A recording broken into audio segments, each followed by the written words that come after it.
Baik, penjelasan saya pada malam hari ini adalah mengenai bentuk-bentuk badan hukum bisnis. Ada 7 bentuk badan hukum bisnis. Saya akan jelaskan satu persatu. Tetapi sebelumnya saya perlu menyampaikan beberapa pengantar sebagai pendahuluan yang akan mengantar kita sampai kepada perlunya memahami satu-satu bentuk-bentuk badan hukum bisnis ini. Ketika kita mau menjalankan bisnis, maka kita diperhadapkan pada pilihan bentuk badan hukum bisnis apa yang cocok untuk kita jadikan badan usaha kita. Ada 7 pilihan badan usaha yang bisa kita pilih kalau di Indonesia, ya. Dan ini bukan berarti bahwa ketujuh ini bisa menjadi pilihan bagi kita. Tetapi ada 7 bentuk untuk kita ketahui. Yang pertama itu berbentuk PT, perseroan terbatas. Yang kedua berbentuk CV. Yang ketiga berbentuk firma. Yang keempat usaha dagang. Yang kelima BUMN. Yang keenam koperasi. Dan yang ketujuh yayasan. Itulah 7 bentuk badan hukum usaha yang bisa kita pilih untuk kita jadikan sebagai bentuk badan hukum usaha kita. Secara garis besar, ada 2 kategori bentuk badan usaha. Ada badan usaha yang formal dan ada badan usaha yang informal. Badan usaha yang formal adalah badan usaha yang memiliki legalitas, memiliki persuratan yang resmi. Ya, berarti itu adalah badan usaha yang formal, ya. Sedangkan badan usaha yang informal adalah badan usaha yang tidak memiliki aspek legalitas. Ya, jadi tidak punya surat-surat kelengkapan perusahaan. Ini bisa dimaklumi karena tergantung dari skala usaha yang kita kelola. Kalau usaha yang kita kelola itu adalah usaha-usaha yang berskala kecil, bahkan bisa disebut sebagai usaha berskala mikro, yang sifatnya perorangan, itu tidak membutuhkan legalitas formal. Sehingga orang tetap diberikan kesempatan untuk berusaha tanpa harus memiliki legalitas. Maksimal legalitas yang bisa dimiliki adalah surat keterangan usaha dari pemerintah setempat. Jadi kalau usaha-usaha sektor informal mau mengurus kelengkapan, paling tidak mengurus di kantor kelurahan atau kantor desa untuk meminta surat keterangan domisili usaha kepada pemerintah setempat. Selain daripada itu, tidak diperlukan lagi. Ini banyak contoh usaha-usaha yang seperti ini. Misalnya ada pedagang-pedagang kecil, ada usaha gerobak-gerobak, ya. Mungkin juga usaha-usaha ataupun jasa-jasa lainnya yang tidak perlu berbadan hukum. Itu adalah badan usaha yang bentuknya informal. Yang kita mau bahas pada kesempatan ini adalah badan usaha yang formal, yang memiliki badan hukum dan kelengkapan legalitas lainnya. Yang pertama kita akan bahas adalah badan usaha yang badan hukumnya berbentuk PT. PT ini adalah satu bentuk badan usaha yang paling populer. Hampir di setiap negara memiliki badan hukum yang berbentuk PT. Cuma memiliki nama yang berbeda-beda. Ya. Kalau di Indonesia ya tentu namanya PT atau perseroan terbatas. Kalau di Inggris misalnya disebut sebagai limited company. Ya. Jadi sama-sama terbatas. Sementara kalau di Belanda namanya Namloze Vennootschap atau NV. Ya. Itu semua adalah badan usaha yang bernama PT. Sering kita temukan masih ada perusahaan-perusahaan di Indonesia yang badan hukumnya adalah NV. Itu satu pertanda bahwa badan usaha itu didirikan masih pada zaman penjajahan Belanda. Ya. Makanya nama perusahaannya adalah NV, Namloze Vennootschap. Ya. Seperti NV Haji Kala. Ya. Haji Kala itu nanti setelah kemerdekaan, nanti ada undang-undang yang mengatur tentang PT, baru berubah menjadi PT. Sebelumnya namanya NV Haji Kala. Ya. Karena pada saat itu belum ada landasan hukum perusahaan yang berbadan hukum PT. Apa pengertian daripada PT? Kalau adik-adik sekalian bisa memahami semua bentuk-bentuk badan hukum bisnis ini, ya saya kira lumayanlah buat pengetahuan adik-adik sekalian, baik untuk keperluan diri sendiri, untuk keluarga, maupun untuk masyarakat kita. Kita bisa memberikan penjelasan kepada masyarakat yang mungkin agak kesulitan ketika mau memilih badan hukum bisnis apa yang cocok untuk dia bentuk. Nah, yang paling populer ini adalah PT. Yang dimaksud dengan PT atau perseroan terbatas adalah badan hukum bisnis yang didirikan oleh 2 orang atau lebih. Jadi PT itu adalah bentuk perkongsian, bentuk persekutuan, ya, di mana hanya bisa didirikan oleh 2 orang atau lebih, yang merupakan perkumpulan modal.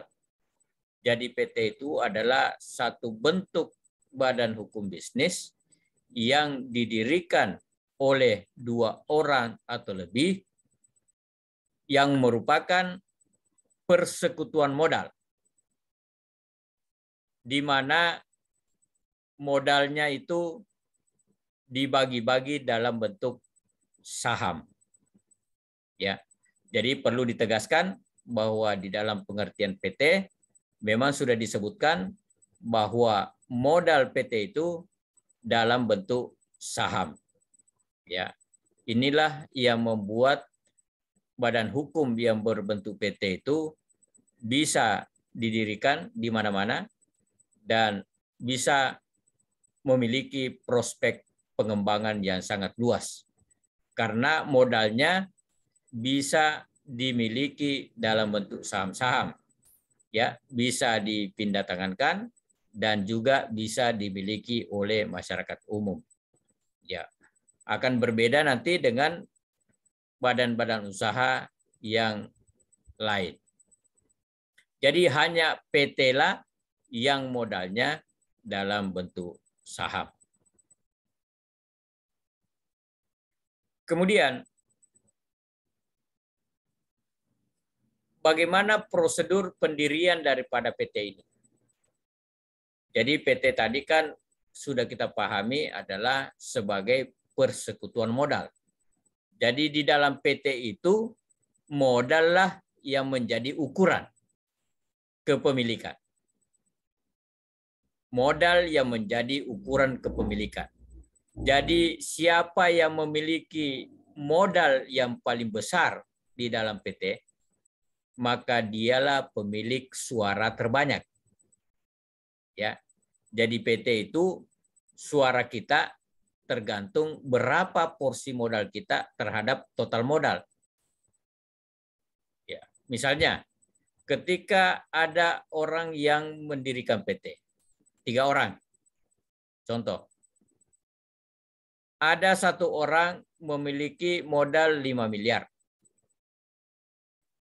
Ada 1 orang memiliki modal 2 miliar. Dan satunya memiliki modal 1 miliar. Berarti ada 8 miliar modal untuk mendirikan perusahaan ini. Karena PT ini adalah persekutuan modal, maka sudah pasti orang pertama tadi menjadi pemegang saham mayoritas di dalam PT itu. Sehingga dialah yang paling menentukan apapun di dalam perusahaan itu. Berbeda nanti penjelasan saya ketika saya menjelaskan tentang badan hukum koperasi. Ya, kalau koperasi itu perkumpulan orang-orang. Orang tidak dilihat atau dihitung berdasarkan modalnya. Karena modal orang di koperasi itu semua sama. Kalau di PT, modal itu berbeda-beda. Ya, berbeda-beda. Nah, yang menentukan suara di dalam PT itu adalah berapa besar modal kita, porsi modal kita terhadap total modal yang ada di perusahaan tersebut.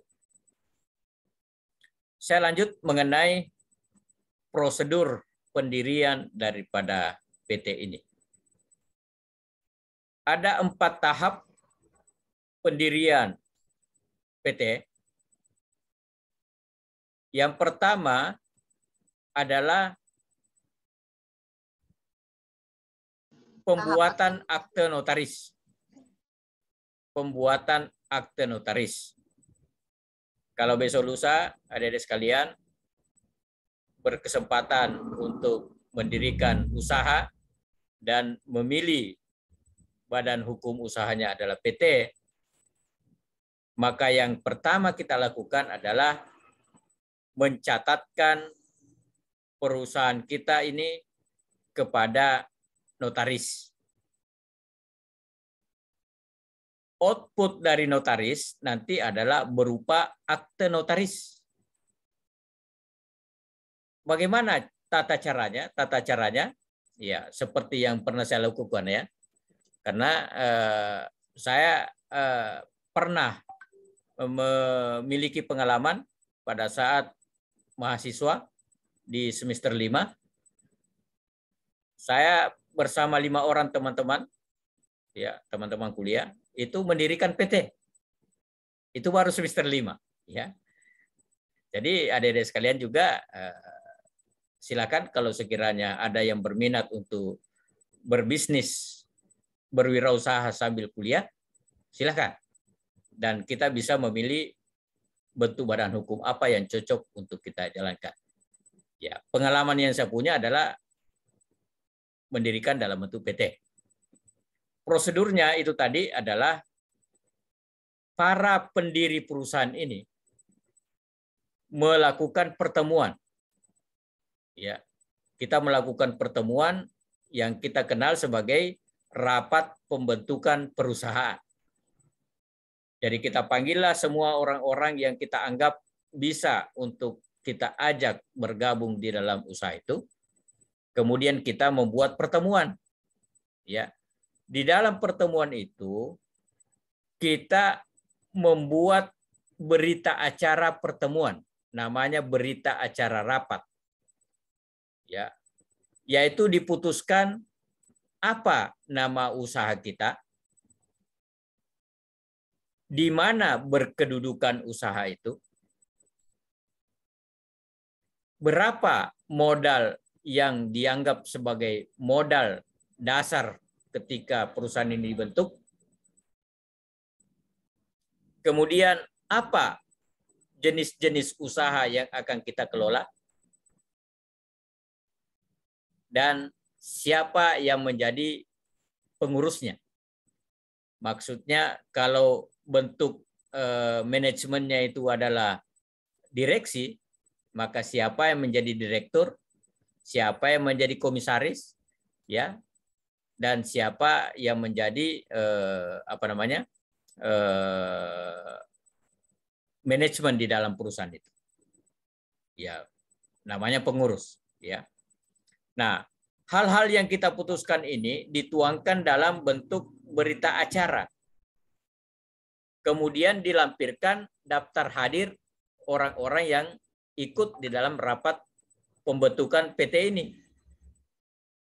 Kemudian kita minta semua KTP-nya, ya, orang-orang yang ikut sebagai pendiri perusahaan.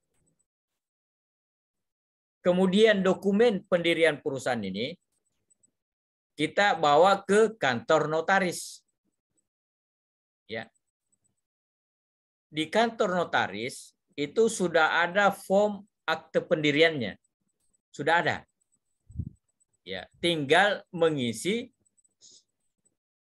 hal-hal yang seperti yang saya sampaikan tadi. Apa yang menjadi keputusan rapat? Nama perusahaannya apa? Kalau ada nama singkatannya apa? Kemudian di mana berkedudukan? Apakah di Makassar?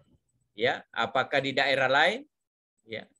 Kemudian di mana yang disebut sebagai kantor pusatnya? Ya. Kemudian berapa modal dasar perusahaan itu? Apa jenis usaha yang akan kita laksanakan? Dan siapa pengurus-pengurusnya? Maksudnya di situ adalah struktur organisasi. Ya. Itulah yang kita bawa ke notaris, kita laporkan, dan notaris kemudian menginput, ya, menginput data-data hasil rapat pendirian perusahaan tadi ke dalam akte notaris kita. Ya, jadi itu tahap pertama, ya. Tahap pertama mendirikan PT adalah mencatatkan pendirian perusahaan kita pada notaris. Dan outputnya adalah akte notaris. Ya. Jadi nanti akan terbit akte notaris, ya, di situ akan mengatakan begini. Ya, nama perusahaan PT ABC misalnya, ya. Berkedudukan di sini. Didirikan dengan nomor sekian. Ya, pada tanggal sekian di hadapan notaris si A misalnya. Ya, seperti itulah sampul daripada akte pendirian perusahaan. Perlu saya jelaskan kepada adik sekalian, ya, bahwa akte ini setelah keluar, ya, tentu sebelum keluar itu kan dilakukan koreksi-koreksi, revisi-revisi oleh para pemegang saham yang mendirikan perusahaan itu. Ya, jadi setelah notaris mengetik, membuat aktenya, naskah draft aktenya, kemudian para pendiri perusahaan itu membubuhkan tanda tangan dan paraf di setiap lembar akte yang menandakan kita sudah paham isinya dan kita sudah membaca isinya dan kita sudah paham apa isinya daripada akte itu. Nah, setelah itu maka selesailah tahap pertama. Tahap yang kedua adalah meminta pengesahan dari kantor Kementerian Hukum dan HAM. Meminta pengesahan dari Kementerian Hukum dan HAM. Itu tahap kedua. Yang biasa melakukan ini adalah juga notaris. Jadi kita sebagai pemilik perusahaan sebenarnya bisa melakukan sendiri. Apalagi sekarang ini sudah sistemnya online. Ya, tetapi biasanya ketika kita menghadap ke notaris untuk meminta diterbitkan akte pendirian perusahaan, biasanya sekaligus kita minta kepada notaris untuk menguruskan pengesahan badan hukum kita ke Kementerian Hukum dan HAM. Yang perlu diketahui ketika kita mau melakukan permintaan pengesahan dari kementerian adalah terlebih dahulu notaris mengecek nama perusahaan yang kita dirikan. Karena ini terpusat secara nasional di dalam Sismin Bakum. Ada namanya Sismin Bakum, Sistem Administrasi Badan Hukum. Jadi ada aplikasi di Kementerian Kementerian Hukum dan HAM itu yang disebut sebagai Sismin Bakum, Sistem Administrasi Badan Hukum. Disitulah tempatnya notaris mengecek, ya, adakah nama perusahaan yang sama dengan perusahaan yang kita mau dirikan. Kalau ada, otomatis kita harus mengganti dengan nama perusahaan yang lain. Makanya untuk saat ini, setiap nama perusahaan yang diajukan itu minimal terdiri dari 3 suku kata. Ya, tidak dibenarkan lagi membuat nama perusahaan hanya 1 suku kata.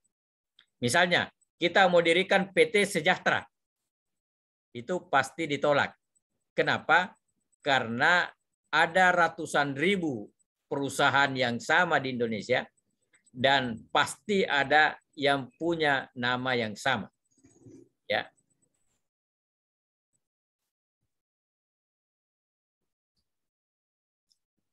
Kemudian jadi ketentuannya untuk nama perusahaan itu minimal 3 suku kata. Ya. Jadi nama perusahaan itu dicek oleh notaris dan kalau ternyata tidak ada samanya, maka dilanjutkanlah prosesnya untuk meminta pengesahan ke Kementerian Hukum dan HAM. Output yang didapatkan pada tahap ini adalah SK. Jadi akan keluar SK. Namanya SK Menteri Hukum dan HAM tentang pengesahan pendirian PT bla bla bla. Ya. Jadi nanti setelah memeriksa kelengkapan berkas-berkas kita, Kementerian Hukum dan HAM kemudian menerbitkan 1 SK. Namanya SK Kementerian Hukum dan HAM tentang pengesahan pendirian perusahaan kita. Maka perusahaan pendirian PT ini sudah melewati tahap yang kedua. Tahap yang ketiga adalah pendaftaran dan izin-izin. Pendaftaran dan izin-izin. Tahap ini dilakukan di pemerintah setempat. Jadi di mana kita mendirikan usaha itu. Kalau misalnya skop perusahaan kita itu adalah perusahaan yang skopnya di tingkat kota atau kabupaten, maka cukup kita mengurusnya di tingkat pemerintah kota dan kabupaten. Kalau perusahaan kita ini skopnya adalah di tingkat provinsi, maka kita mengurusnya di kantor perizinan di tingkat provinsi. Begitu pula kalau kita berskop nasional, maka kita mengurusnya di pemerintah pusat. Apa yang dimaksud dengan tahapan pendaftaran dan perizinan adalah perusahaan ini dilengkapi dengan izin-izin usaha. Ada beberapa izin-izin usaha, baik itu izin usaha yang khusus terkait dengan usaha apa yang kita lakukan, maupun izin usaha yang sifatnya umum, apapun jenis jenis usaha yang kita lakukan. Contoh, surat izin tempat usaha, situ. Ya, jadi apapun jenis usaha yang kita kelola, semuanya membutuhkan situ. Ya, surat izin tempat usaha. Nah, itu akan keluar seperti semacam sertifikat, ya, yang ditandatangani biasanya oleh Kepala Dinas Perizinan. Ya. Kemudian ada namanya TDP, tanda daftar perusahaan. Ya, TDP. Yaitu juga dikeluarkan oleh kantor perizinan. Kemudian ada lagi namanya, kalau usaha kita bergerak di bidang usaha perdagangan, maka kita mengurus SIUP, surat izin usaha perdagangan. Ya, SIUP. Kemudian kalau usaha kita adalah bergerak di bidang jasa konstruksi, maka kita mengurus surat izin usaha jasa konstruksi. Kalau urus usaha kita adalah bergerak di bidang penyediaan jasa pengamanan, penyediaan security atau perusahaan outsourcing, ya, kita biasa mengurus surat izin usaha jasa pengamanan, ya, dan berbagai surat-surat izin lainnya. Kalau usaha kita adalah PT tapi usahanya adalah travel, umroh dan haji, berarti kita minta izin dari kementerian, dari Dinas Pariwisata. Ya, itu adalah contoh-contoh izin. Dulu izin-izin usaha ini dilakukan di tempat yang berbeda-beda. Jadi kalau izin usaha perdagangan kita memintanya di Dinas Perdagangan. Kalau izin usaha jasa konstruksi, kita mintanya di pekerjaan umum. Kalau izin travel, kita mintanya di Dinas Pariwisata, misalnya, ya. Tetapi sekarang ini, semua pemerintah daerah menyederhanakan proses perizinan melalui satu kantor saja. Ya. Namanya kantor PTSP, yaitu Kantor Pelayanan Terpadu Satu Pintu. Pelayanan terpadu satu pintu. Jadi kalau misalnya Eriko dan kawan-kawan mendirikan perusahaan, ketika mau mengurus izinnya, tidak perlu mendatangi semua kantor-kantor yang terkait, tetapi cukup datang ke satu tempat dan semua dilayani di tempat itu. Itu namanya pelayanan terpadu satu pintu, PTSP. Atau bahasa Bugisnya adalah one stop service. Jadi pelayanan satu atap, ya, pelayanan satu atap. Nah, itu adalah tahap yang ketiga. Jadi izin-izin usaha. Yang keempat adalah tahap pengumuman pada lembar negara. Pengumuman pada lembar negara. Untuk tahap 4 ini dilakukan di kantor pengadilan. Dilakukan di kantor pengadilan. Jadi semua kelengkapan perusahaan kita tadi, mulai dari akte notaris, kemudian pengesahan Kementerian Hukum dan HAM, kemudian izin-izin usahanya, ini dibawalah ke kantor pengadilan untuk didaftarkan di dalam lembar negara. Ya. Berarti data-data legalitas perusahaan kita itu sudah tercatat di lembar negara. Ya, jadi itulah 4 tahap pendirian PT. Saya ulangi untuk mempertegas pemahamannya.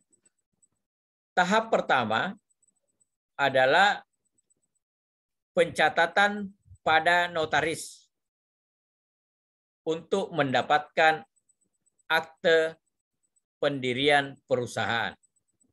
Ya. Tahap yang kedua adalah mengajukan permohonan pengesahan PT kepada Kementerian Hukum dan HAM. Outputnya adalah SK Kementerian Hukum dan HAM tentang pengesahan berdirinya perusahaan tersebut. Tahap yang ketiga adalah tahap pendaftaran dan perizinan usaha. Itu kita lakukan di cukup 1 pintu di kantor PTSP. Jadi masing-masing pemerintah daerah sekarang ini bersaing untuk mempermudah para pengusaha di dalam mengurus izin-izin. Ya, tadinya izin-izin itu diurus mungkin sampai berminggu-minggu, berbulan-bulan, sekarang bisa diselesaikan dalam 1-2 hari. Ya. Kemudian tahap yang keempat adalah pendaftaran untuk mendapat pengumuman di dalam lembar negara. Itulah 4 tahap pendirian PT. Masih menyangkut PT adalah bentuk-bentuk modal di dalam PT. Bentuk-bentuk modal di dalam PT. Ada 3 bentuk modal di dalam PT. Yang pertama namanya modal dasar. Modal dasar. Modal dasar itu adalah modal yang dicantumkan di dalam akte notaris ketika pertama kali perusahaan ini didirikan. Jadi ketika kita mendirikan PT, langsung tercantum berapa modalnya perusahaan itu. Harus dibedakan antara modal dasar nanti dengan modal setor. Berbeda. Jadi modal dasar itu bisa saja kita cantumkan jumlahnya besar. Meskipun modal yang akan kita setorkan nanti di dalam menjalankan bisnis ini tidak sebesar apa yang tercatat di modal dasar. Karena modal dasar itu hanya untuk dicantumkan di akte notaris perusahaan itu. Ya, misalnya ketika pertama kali kita mendirikan PT, kita langsung cantumkan di situ modal dasarnya adalah 1 miliar. Ya, jadi modal dasar perusahaan ini nanti akan menentukan ya kira-kira proyek sebesar apa yang bisa kita jalankan. Ya, karena itu perusahaan nanti akan dilihat berapa modal dasar ketika perusahaan itu didirikan. Kemudian yang kedua adalah modal penempatan. Modal penempatan. Modal penempatan itu adalah modal dasar tadi itu dibagi-bagi porsinya kepada para pemegang saham. Jadi katakanlah tadi modal dasar ketika mendirikan perusahaan itu adalah 1 miliar. Yang disebut dengan penempatan adalah modal penempatan adalah yang 1 miliar tadi itu dibagi-bagi porsinya kepada masing-masing pendiri. Ya, misalnya ada 3 orang yang mendirikan ini dengan modal dasar 1 miliar. Berarti dibagi berdasarkan kesepakatan para pendiri. Misalnya Francisus punya modal penempatan itu 500 juta. Ilham 300 juta. Kemudian Anas 200 juta. Berarti semua yang 1 miliar itu sudah dibagi-bagi porsinya kepada pemegang saham. Perhatikan, pembagian porsi itu nanti tidak mesti persis sama seperti itu modal yang kita setorkan. Itu hanya sebagai pembagian daripada porsi-porsi modal yang ada di dalam perusahaan itu. Ya, itu hanya untuk dicantumkan di akte notaris. Karena di dalam akte itu setelah dijelaskan bahwa modal mendirikan perusahaan ini adalah 1 miliar rupiah dengan penempatan sebagai berikut. Ya, Francisus, Tuan Franciscus, ya, memiliki modal penempatan 500 juta. Ya. Biasa juga disepakati adalah nilai nominal 1 lembar saham. Misalnya nilai nominal 1 lembar saham itu dinilai 1 juta per lembar. Berarti kalau kita punya porsi modal adalah 500 juta, berarti kita punya saham 500 lembar. Ya, karena setiap lembarnya nilainya 1 juta. Oke. Kemudian tadi Ilham, Tuan Ilham, ya karena itu bahasa notaris begitu ya, Tuan. Ya, Tuan Ilham, ya, yang beralamat di mana begitu sesudah KTP-nya, memiliki porsi modal sebesar 200 juta atau 200 lembar saham. Ya. Kemudian Anas, ya, sebesar sisanya, ya. Ya, katakanlah 300 juta, ya, sehingga total modal yang sudah dibagi-bagi namanya modal penempatan itu persis 1 miliar sesuai dengan jumlah modal dasar ketika perusahaan itu didirikan. Oke? Modal yang ketiga adalah modal setor. Modal setor ini tidak dicantumkan di dalam akte notaris. Jadi yang dicantumkan di dalam akte notaris hanya modal dasar dengan modal penempatan. Modal setor itu adalah modal yang secara faktual disetorkan oleh para pemegang saham ketika perusahaan ini sudah mau dijalankan. Dan itu dicatat oleh bagian pembukuan daripada perusahaan itu. Jadi misalnya sudah ditunjuk bahwa si A jadi karyawan PT itu. Ya, tugasnya adalah melakukan pencatatan keuangan. Ya, karena dia anak akuntansi, dia tahu bikin laporan-laporan keuangan, maka dipercayalah dia sebagai karyawan untuk menangani administrasi keuangan. Maka tugasnya adalah mencatat berapa modal yang disetorkan oleh masing-masing pemegang saham. Jadi meskipun tadi Franciscus itu sudah diberikan penempatan modal 500 juta, tetapi faktanya bisa saja dia hanya menyetor 100 juta. Ya. Kemudian Ilham yang tadinya jatahnya ada 200 juta, dia setor cuma 50 juta. Ya, kemudian Anas yang 300 juta, dia setor 200 juta. Ya. Berarti ada 350 juta modal setor. Kemudian suara kita di dalam PT itu ditentukan dari mana? Apakah berdasarkan modal penempatan atau modal setor? Yang menentukan adalah modal setor. Ya, modal setor. Karena itulah yang menjadi faktual, itulah yang fakta kejadian. Oleh karena itu, berarti yang dominan di dalam perusahaan itu adalah Anas, karena dialah yang paling banyak modal setornya. Ya. Tetapi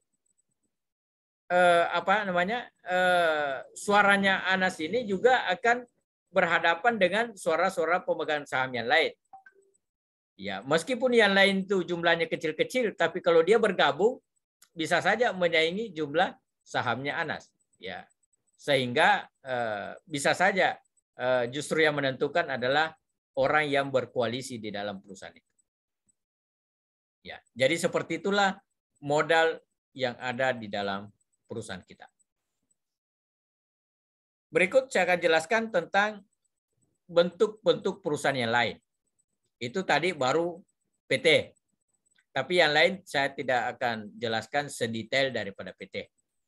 Ya, cukup seperti apa bentuknya itu badan usaha yang lain. Badan usaha yang kedua adalah CV. CV. Kalau CV itu singkatan daripada Commanditer Penonstap. Ini juga bahasa Belanda ya. CV itu Commanditer Penonstap. Atau kalau diterjemahkan di dalam bahasa Indonesia namanya perusahaan komanditer. Bagaimana bentuk daripada perusahaan komanditer ini? Bentuknya tidak berbentuk saham-saham sebagaimana PT. Ya, tetapi di dalam CP ada dua bentuk pemilik usaha. Ya. Ada namanya komanditer aktif, ada namanya komanditer pasif. Ya.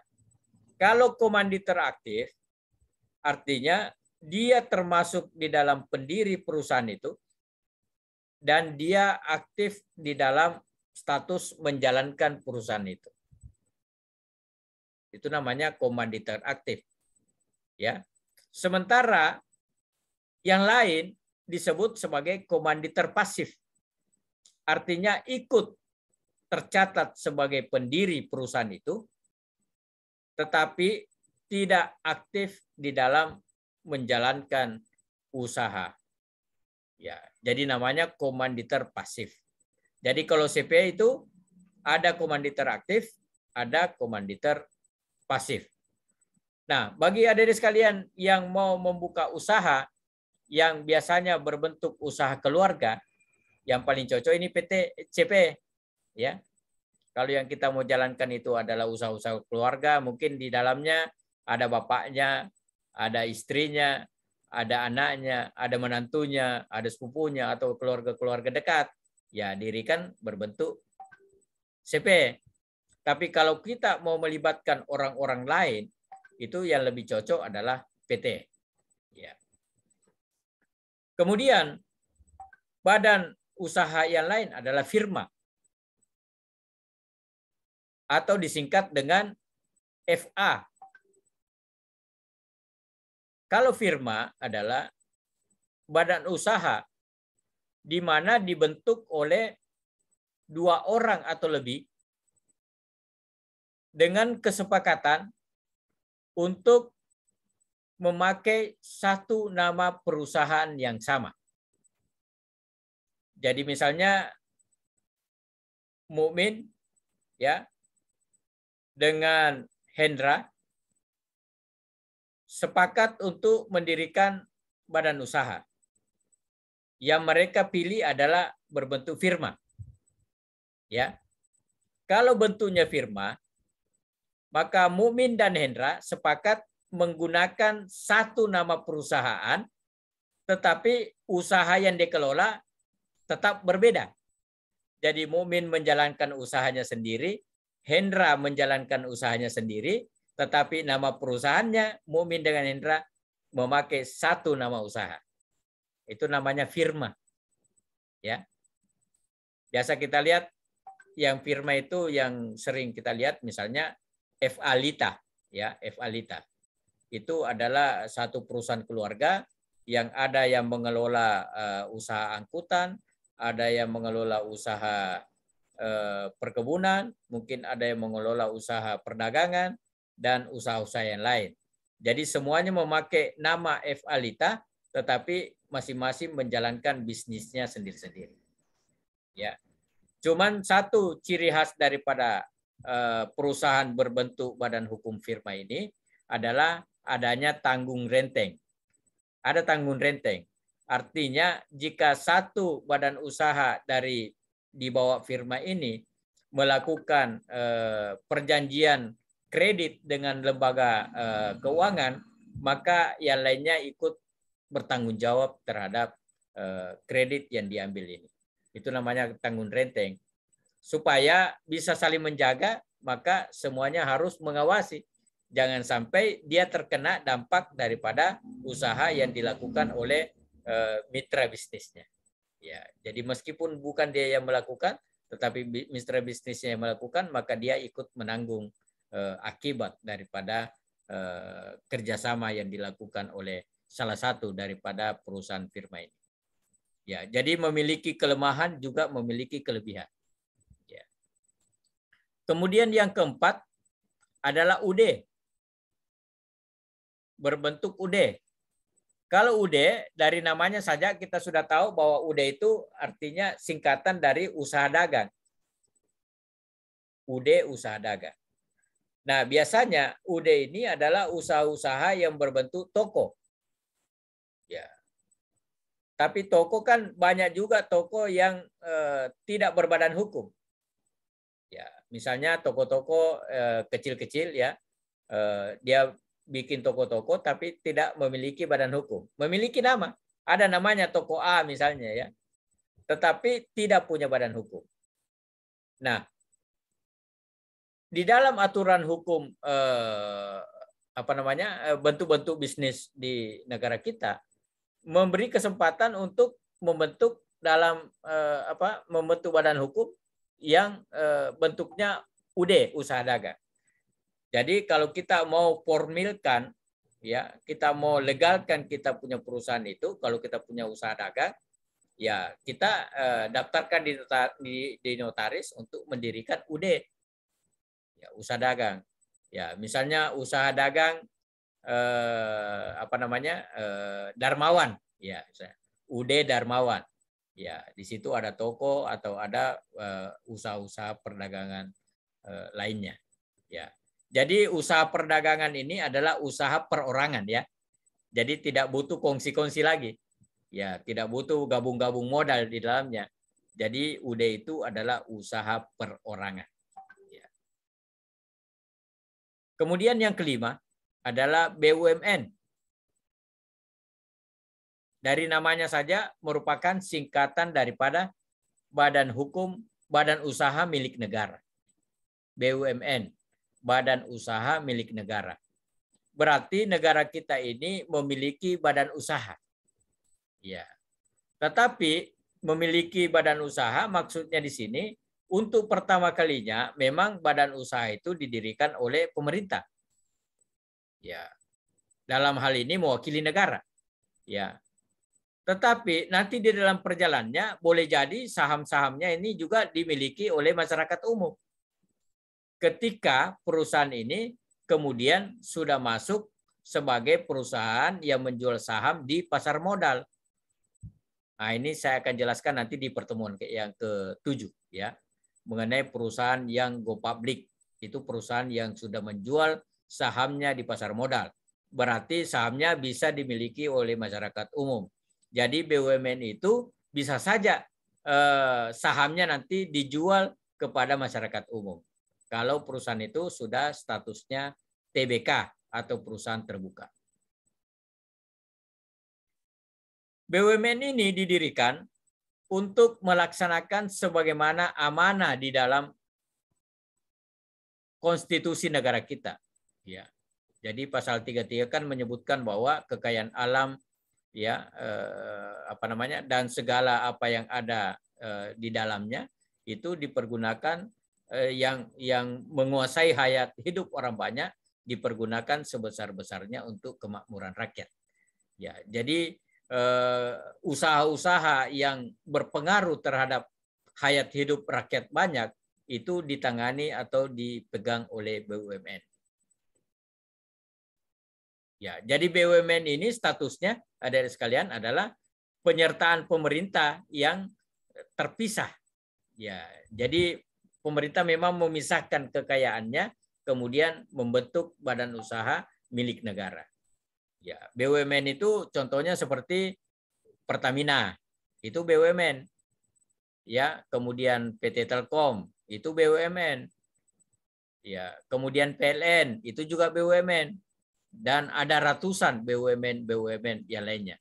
Jadi hampir setiap kementerian atau departemen-departemen itu memiliki BUMN ya yang gunanya adalah untuk memberikan pendapatan kepada negara kita dan juga untuk mengelola hal-hal yang memang tidak bisa dikelola oleh badan usaha swasta. Ya. Kemudian berikutnya yang keenam adalah koperasi. Jadi koperasi ini ya bedanya tadi dengan PT, kalau PT itu adalah persekutuan modal, kalau koperasi itu adalah badan usaha yang beranggotakan orang-orang. Ya, jadi koperasi itu adalah badan usaha yang beranggotakan orang-orang atau badan hukum, ya, orang-orang atau badan hukum, ya, yang dikelola sebagai usaha bersama berdasarkan asas kekeluargaan. Jadi begitulah koperasi. Jadi koperasi itu adalah ketika orang berkumpul ya, kemudian mendirikan usaha bersama, dikelola secara bersama-sama ya, dengan untuk kesejahteraan bersama-sama. Ya, jadi seperti itulah bentuknya koperasi. Kalau PT itu didirikan untuk menguntungkan pemegang sahamnya. Ya. Ya, kalau koperasi didirikan oleh anggota, dikelola oleh anggota, dan juga kepentingannya juga oleh anggota. Makanya koperasi ini disebut sebagai pencerminan dari demokrasi ekonomi. Ya. Bagaimana cara mendirikan koperasi? Koperasi itu didirikan oleh minimal 20 orang. Jadi kalau ada orang mau mendirikan koperasi, ingat minimal yang mendirikan itu 20 orang. Jadi kalau ada 20 orang, kayak di kelas kita ini ada 50-an orang lebih, ya. Sepakat kita mau mendirikan koperasi mahasiswa. Ya. Bisa kita dirikan. Yang penting kita semua sepakat, bagaimana teman-teman? Kita di kuliah ini kan banyak kebutuhan-kebutuhan tak? Ya, kita butuh makan, kita butuh alat tulis, kita butuh pakaian, banyak sekali kebutuhan-kebutuhan kita. Bagaimana kalau kita bikin koperasi, kemudian kita kelola bersama-sama, kalau ada keuntungannya, kita nikmati bersama-sama. Kurang lebih seperti itulah bentuk daripada koperasi. Ya, kemudian yang terakhir adalah badan hukum yayasan. Ya, jadi koperasi ini nanti akan dijelaskan lebih lengkap lagi ketika adik-adik sekalian mengikuti mata kuliah manajemen koperasi. Ya, kalau tidak salah itu nanti di semester 2 atau 4 itu ada mata kuliah manajemen koperasi. Di situ dijelaskan lebih lengkap tentang koperasi ini. Kemudian yang terakhir adalah badan usaha yang berbentuk yayasan. Ya. Jadi yayasan ini, adik-adik sekalian, meskipun dianggap sebagai sebuah badan usaha, tetapi lebih banyak kegiatannya itu dalam bentuk kegiatan pendidikan, dalam bentuk kegiatan keagamaan, dalam bentuk kegiatan sosial, dan dalam bentuk kegiatan kemanusiaan. Ya, jadi begitu yayasan ya. Kalau ada orang yang mendirikan yayasan, maka kegiatannya itu tidak langsung terjun di dalam dunia bisnis. Ya, kalau mau berbisnis, pilihlah badan usaha bentuk yang lain. Tetapi kalau kita mau kegiatan sosial, kalau kita mau kegiatannya keagamaan, mau kegiatannya kemanusiaan, ya, atau kegiatannya yang terkait dengan pendidikan, maka yang cocok didirikan adalah berbadan hukum yayasan. Dan masing-masing bentuk-bentuk badan usaha tadi itu semuanya sudah ada undang-undangnya. Ya. Sebelum undang-undang masing-masing bentuk usaha ini didirikan, yang mengatur bagaimana interaksi dunia usaha di Indonesia itu, ya kita memakai Kitab Undang-Undang Hukum Dagang. Ya. Tetapi begitu dibentuk undang-undang khusus, maka semuanya masuk di dalam undang-undang khusus itu. Sudah ada undang-undang tentang PT, ya, ada undang-undang tentang koperasi, ada undang-undang tentang yayasan, ya, dan ada undang-undang tentang bentuk-bentuk badan usaha yang lain. Ya, misalnya ada undang-undang tentang usaha kecil dan mikro, ya. Itu semua badan usaha yang lain bisa masuk ke situ. Ya, jadi semua sudah punya landasan hukum. Nah, bagaimana sifatnya kalau yayasan? Yayasan bisa saja mendapatkan keuntungan. Tetapi berbeda kalau bisnis. Kalau bisnis adalah mencari keuntungan untuk kepentingan pemegang saham. Kalau yayasan ada keuntungan yang kita dapatkan, bahasanya bukan keuntungan, tetapi kelebihan.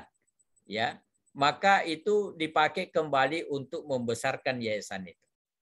Ya, jadi kalau Anda mau mencari keuntungan, jangan lewat yayasan. Karena di yayasan kalau ada kelebihan, maka itu dipakai untuk membesarkan kembali yayasan. Ya, untuk memang kita maksudkan didirikan untuk kepentingan sosial. Oke, saya kira saya sudah jelaskan ke-7 bentuk badan usaha ini. Ya. Kemudian adik sekalian, mungkin ada yang bertanya, bisakah melakukan kombinasi? Bisa. Bisa melakukan kombinasi. Kalau kita mendirikan PT, kemudian PT ini nanti bisa membentuk koperasi, bisa mendirikan yayasan, ya.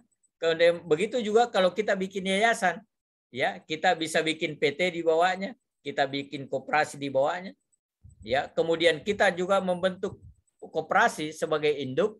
Koperasi ini bisa membentuk PT, bisa membentuk yayasan, ya, dan berbagai bentuk-bentuk badan usaha lain.